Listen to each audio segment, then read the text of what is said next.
Laissez-moi vous inculquer la ferveur que tient mon cœur pour la demeure où on m'a allaité et nourri. Cette demeure que je nomme maîtresse me séduisit lorsque je n'étais qu'un agneau, qu'un débutant du cosmos. À moi m'appartiennent toujours les souvenirs de mon enfance, réminiscences distantes d'une quiète époque où les sombres horreurs qui accompagnaient nos longues maturations, accrues face aux réalités de la chimère la vie, étaient l'une après l'autre sapées par l'étreinte affable de nos proches. Je me souviens de ma tournée en bicycle, non parce qu'elle m'a marqué à la cicatrice, mais parce que je me souviens des béquilles bobos de maman, simple remède méconnu de la jeunesse.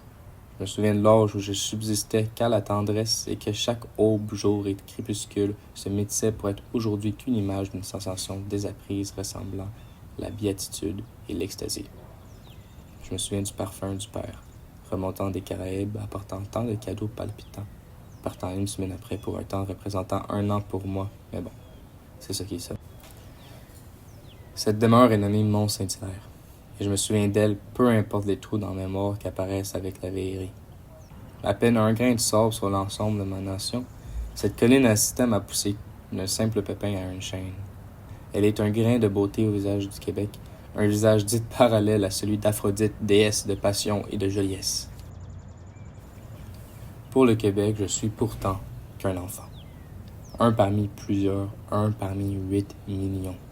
Une tribu sans chef, séparée de millions de kilomètres de Gatineau jusqu'aux îles de la Madeleine et pourtant unie d'un amour qui reste incompréhensible pour les étrangers.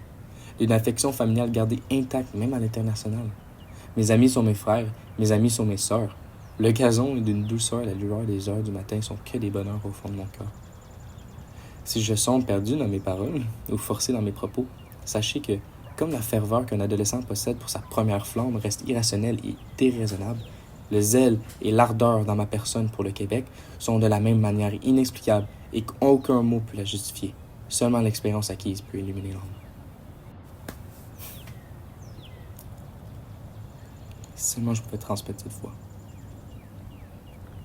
Hélas, je me contente de pouvoir comprendre moi-même ce concept d'un attachement inconditionnel, qu'avec effort, je tenterai de partager.